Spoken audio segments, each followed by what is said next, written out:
Shalom Bapak Ibu Saudara yang dikasihi Tuhan, puji Tuhan. Bersyukur hari ini kita boleh bersama-sama kembali merenungkan kebenaran firman Tuhan. Masih dengan topik yang sama Bapak Ibu Saudara. Kita akan belajar poin yang ketiga tentang mengapa kita harus menaikkan pujian penyembahan. Poin yang pertama kemarin kita belajar bahwa di dalam pujian penyembahan kita menyatakan sifat-sifat Allah yang terdapat di dalam kebenaran firman Tuhan. Lalu yang kedua, di dalam pujian penyembahan kita menyatakan iman yang penuh kepada Tuhan lewat nyanyian. Lalu yang ketiga, hari ini Bapak Ibu Saudara kita akan belajar bahwa pujian penyembahan itu merupakan salah satu sarana kita menyatakan kasih kita kepada Allah. Kita mau belajar dari 1 Tawarik 15 ayat 29. Ketika tabut perjanjian itu sampai ke kota Daud, maka Mikal, anak perempuan Saul, menjenguk dari jendela lalu melihat Raja Daud melompat-lompat dan menari-nari. Sebab itu ia memandang rendah Daud dalam hatinya. Bapak Ibu Saudara yang kasih Tuhan, pada waktu itu kita tahu bahwa Daud itu sedang mengiringi tabut perjanjian Allah. Dan dia sepanjang perjalanan dia menari-nari memuji-muji Tuhan. Namun Bapak Ibu Saudara, apa yang dipandang oleh orang-orang di sekitarnya pada waktu itu? Mereka memandang rendah Daud. Padahal kalau kita melihat Bapak Ibu Saudara, Daud ini sedang menyatakan ekspresinya.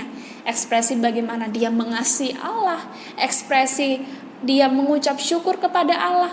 Lewat tubuhnya, lewat tangannya, lewat kakinya, dia persembahkan semua di hadapan Allah. Sayangnya juga Bapak Ibu Saudara, kita juga sering mendapati bahwa di kalangan kita orang-orang percaya sering memandang rendah. Mungkin teman-teman kita yang memuji dengan menari, memuji dengan melompat, memuji dengan mengangkat tangan. Padahal di dalam kebenaran firman Tuhan sendiri, Daud meneladankan ketika kita menaikkan pujian untuk Tuhan. Itu sebenarnya adalah ekspresi bahwa kita mengasihi Dia.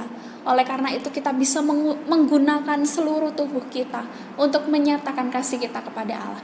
Bapak Ibu Saudara, kalau kita menyatakan kasih kita kepada sesama kita, kita bisa memberi senyuman, kita juga bisa memberikan kehadiran kita juga bisa memberikan wajah yang ceria, terlebih lagi Tuhan.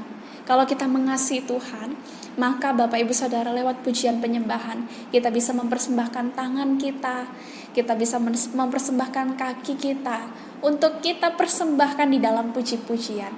Sehingga hal itulah yang akan menggambarkan bagaimana kita bersyukur, bagaimana kita mengasihi Allah sepenuhnya. Biarlah firman Tuhan di poin yang pertama sampai ketiga ini dapat memberikan kita gambaran tentang bagaimana pentingnya pujian penyembahan untuk kita orang-orang percaya. Stay safe, stay healthy Bapak Ibu Saudara. Tuhan Yesus memberkati kita semua.